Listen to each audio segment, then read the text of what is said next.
In America, there are currently 37 states with the death penalty, while in the other 13, it is not permitted.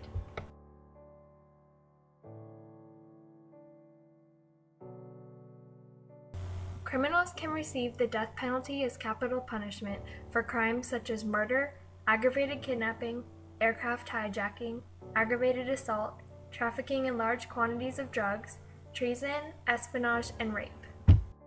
Many people argue that there is always a possibility that innocent people could be convicted and put to death, but studies show that with advancements in DNA testing and technology, it is virtually impossible to convict someone who is innocent.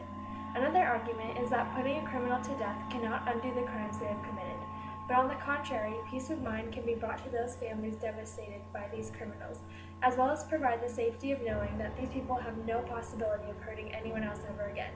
That is why I believe that the death penalty should remain a capital punishment among criminals.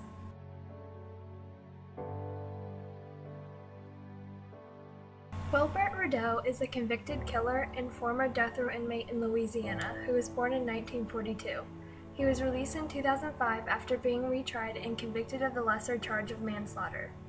His life on death row goes as follows. Nothing in your previous life prepares you for living on death row.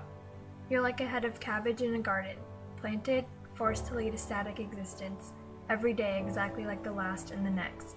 Unlike the cabbage though, your life is without purpose. On April 11, 1962, I was cuffed, chained, and transported to Louisiana's death row. There were 12 other men living in the 15 available cells. Roaches scattered as I entered cell 9. It was about the size of the bathroom in a typical middle-class American home, 6 feet wide by 8 feet deep. We were allowed out of our cells and into the hallway one at a time for only 15 minutes, twice a week for a shower. We spent years like this, always indoors with no sunshine.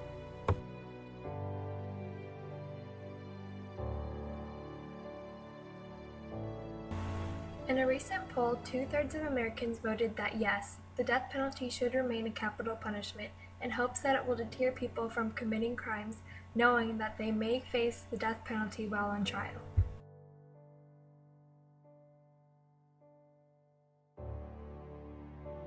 On the financial side of the death penalty, it is said that for every year an inmate spends in prison, it costs $22,000, while on the grand scheme of things, it will end up costing $3.6 million more than equivalent death penalty cases.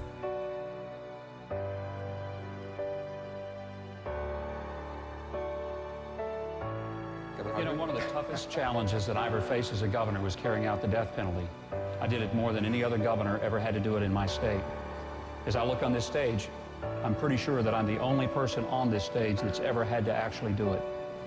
Let me tell you, it was the toughest decision I ever made as a human being. I read every page of every document, of every case that ever came before me, because it was the one decision that came to my desk that once I made it, it was irrevocable.